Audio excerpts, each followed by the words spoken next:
Welcome back to a Celtic State of Mind. I'm Paul John Dykes, and it's half time. It's Celtic nil, Livingston nil. JT, I have not given up. I will never give up. Look, I will try, though, to have a look at that first half and pull as many of the positives from it as we possibly can. I don't know about you guys, but I felt that was a better performance, right? I'll try and qualify that in a moment or two. Obviously, it's scoreless, so we're not quite there yet.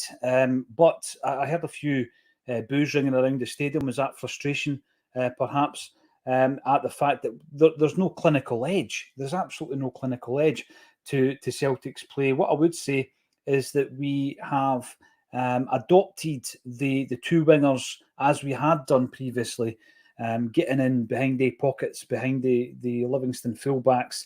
And the way that you do it, the quickest and easiest way you do that is by playing directly from the centre halves. And I think Liam Scales has done that particularly well in the first half. And it has mainly gone down the left-hand side, probably for two reasons.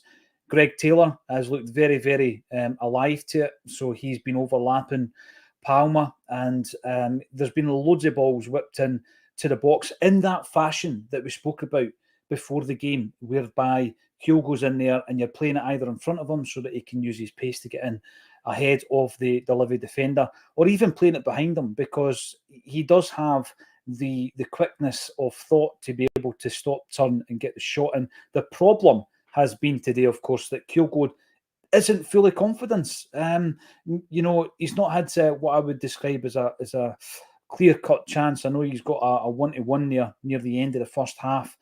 Finally, it was flagged for offside. But I do feel, though, he's getting into the positions, and we are trying to utilise the wingers and the fullbacks overlapping to get the chances laid on a plate for him. And it'll come. It'll come. I know how frustrating that is. Here we go. I'm going to bring in as many as I can in the halftime break. I think that there's been so many occasions on a Celtic State of Mind's match day coverage where we've sat at half time and basically there's a confidence that the goal will come, the victory will happen, keep doing what we're doing. But on the back of two defeats in the league, it's hard to convince myself and anybody else listening in that is going to have to be the way that we do this. The team of the last 2 years is gone. The style they play, that's gone. We're never going to return to it by the looks of it. Brendan Rodgers doesn't play that style. There has been moments where we have obviously cut through Livingston, but we've not been clinical enough. Matt O'Reilly, 2 chances in the first half. He has been Celtic's best player this season. He's added goals to his game, goal contribution. He was always good with assists, but he's scoring goals. He had 2 great chances in the first half, and he didn't quite get his foot round them. Dyson Maeda, I know people say that, he's shown this in the past at Celtic, whereby he doesn't have that natural finisher's instinct. And there's been a few occasions, can we put it down to the fact that he's still trying to get up to match sharpness? I don't know, but it's not looked great. Paddy Burns, has Rodgers lost the dressing room? It looks like that to me. I don't know. What do you think? I mean, again, that's one of the ones where it's a situation, I think, we spoke about, JP and I, on Thursday, whereby you come in as a new manager, you assess the squad, and you've maybe told half a dozen guys who are in the first team squad, you're no my boys, you're no my players, I'm going to move you on. And then, due to 2 different injury crises that we've had since Rodgers has come in, you've then had to call on some of the guys that you've maybe told are surplus to requirements, and you are trying to get a tune out of them. And it's hard to get a tune out of a player if he's already checked out mentally. CJ, let's bring your thoughts in. CJ, thanks for commenting on YouTube. If you want to make a comment, all you need to do is subscribe, which is free of charge. 1,300 strong on the live stream as Celtic are drawing 0-0 with Livingston. I think it's the 2 wingers, says CJ. They see lots of the ball, but it's just not working. I thought down the left-hand side, I've got to say, and we said this before the game, if we find the wingers quickly enough so that we're cutting through the midfield and it's coming mainly from the centre halves, then it gets Livingston on the back foot. If you give them any kind of time, they're just going to revert back to the shape that they've been training all week on, probably all season on. Get into that 2 blocks of 4 at the back, and it's very, very difficult for any team to break it down. We did it We did it on that famous night against Barcelona, and it's just defend like your life depends on it. And then what they're hoping for is a breakaway. There was 2 occasions that I've noted here in the first half where they did get a breakaway, and by the way, they weren't dangerous, but it's hearts and mouth moments because we've not managed to capitalise on the 85% possession that we've had in that first half.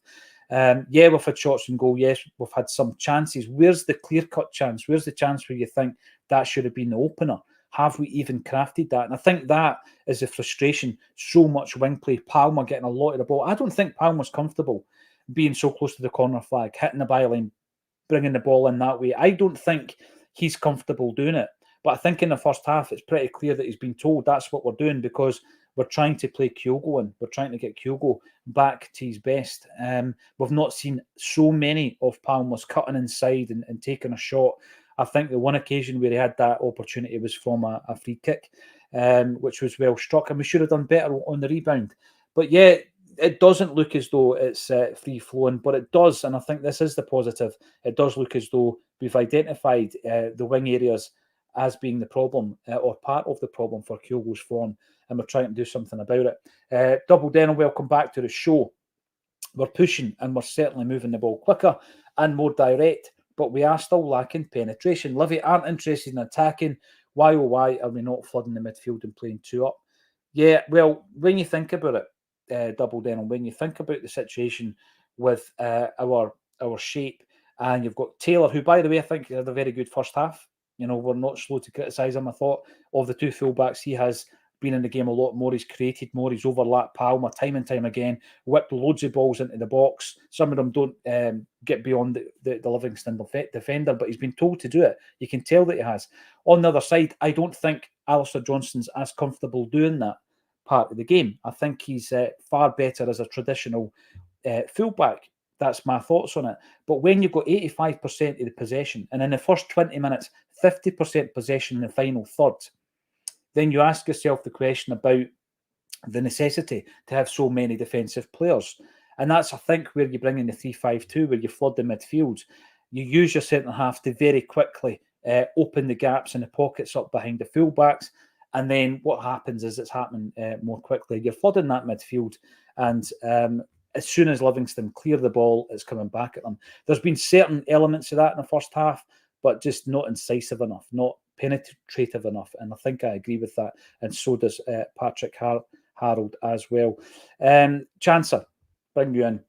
Bernardo gets pass marks for the first time today. Seen that first 45? I was watching the boy, and I can see he's a tidy player. He's got technique. I think defensively, his movement off the ball, going back to a point Alan Morrison made a couple of weeks back, is very, very good. It does a lot of that hard work, the thing that goes under the radar. He does a lot of that work for Callum McGregor and Matt O'Reilly. But I'm going to go back to it. If his best assets are the defensive work and the work off the ball, why is he in the team today? It's 85% plus possession, the vast majority of which is in the Livingston final third. Why are we needing Bernardo? He's not involved in any of that play. Why do we need that defensive midfield player? I don't think we do. Now, I've already said David Turnbull is a player that I think he's on his way out. If he was part of the plans, he would have started more games, and he may well have been offered or signed a new contract at the club. I remember Rodgers mentioning that it was ongoing, but he didn't really commit to that when he was asked the question. He may well be leaving in January, but I think it's a game that's actually set up for David Turnbull. We've seen it before. We've seen it against St Mirren. We've seen it against Motherwell earlier on in the season at home, whereby they are proving very, very difficult to carve open, and sometimes you need to have the player who can pick out the postage stamp from 25 yards. That's David Turnbull. That's what he has in his locker. And I think that, again, Paul McQuaid has made the suggestion that it could well be a game for Kyogo to play off. There are some options on the bench. I mean, I don't think I'm at the stage where I'm panicking. We need to win this game. It's a must-win game. Said at the beginning of the broadcast, it's a must-win for a number of reasons. We need to keep getting the 3 points on the board, which is the main one. But we need to try and get some kind of momentum leading into the game against Rangers. A week today, Paul McQuaid, this is a game for Kyogo playing off. Oh, will we make any changes at half time? Let us know in the comments section. And I mean, I heard some boos. Was it boos at some of the later refereeing decisions that had been getting made? I'm not sure. I hope it wasn't boos that were directed towards Celtic, because I felt the first half atmosphere was brilliant. Obviously, the Green Brigade are back in the stadium, and you know it, you can feel it, you can hear them. Back to the noise, back to the atmosphere, the energy that we keep talking about as well. And, you know, we have been massive supporters of the Green Brigade on this channel. That, you know, that's sometimes upsets people. They disagree with my view and others' views on the Green Brigade. I think get a group of Celtic fans who add positively to the atmosphere back in the ground, I feel, is a no-brainer. David Stalker, here we go, bringing this one up because it's all about opinions. If we don't win today, Rodgers needs to go. What's your thoughts on that?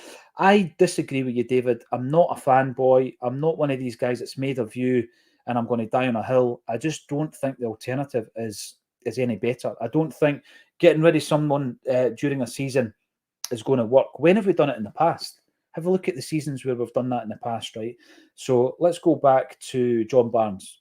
Well, I mean, Liam Brady probably would be the first. Normally it would happen at the end of the season. Liam Brady left in the third term, taken over by Lou McCarry. Eventually the takeover happened that campaign, which was great, but as a season, it was a disaster. Fast forward, who was the next one after that during the season? Tommy Burns, but very, very late in the season where there was nothing to play for. And then after Tommy, the next one would have been John Barnes, disaster of a season. After Barnes, it would have been Mowbray, disaster of a season. And I don't think it's something that you do if you want to salvage. If you look at Rangers, the challengers, they've done it really early in a season. And they've got a new manager bounce. They've got a manager who's got an organised side. He's managing to get a tune out of some of the players that the former gaffer didn't. I think we're too far down the line now. We're 2 games away from Rangers, the big derby at Celtic Park on the 30th of December. And I personally think it would be a mistake, David. But we're only at half-time. We're only at half-time. And I think we've done a lot right. It's just that clinical edge. And here we go. AR comes in. How can Rodgers not see you need another one up front? This goes back to the previous point made by Paul McQuaid. Heading for another sucker punch here. Same old story. Do you think that's the case? Double Denim, listen, I agree with you, but I think the reason for it, I don't think Palmer is comfortable going on the outside. I think he likes cutting on the inside onto his right foot and either dinking the ball in to the box or trying to have a shot from distance. I think that's his forte. What he's been asked to do, you can see it. He's been asked to go outside. He's been asked to find the overlapping fullback in Greg Taylor, who's then whipping the ball in low and hard in the hope that Kyogo will get the ball and hopefully open the scoring. But I would agree with you. I don't think that it is that great. We overrated, says AR Palmer. Average Joe. I'm not sure. I think what's happening, AR, is that we're trying to play to Kyogo's strengths.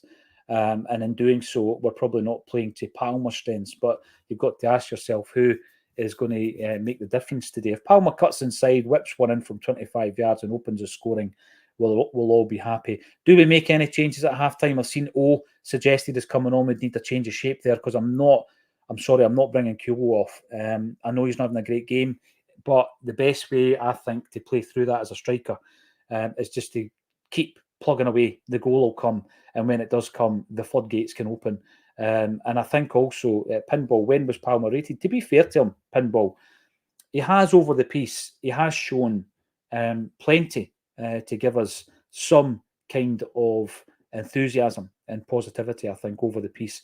I think he's gone off the boil a wee bit. He's opened his account in the Champions League this season. And, you know, he's very unlucky, actually, against Lazio as well, with that goal that came off and made us bootlaces. So he has shown it. Let's be honest. Let's try and be fair.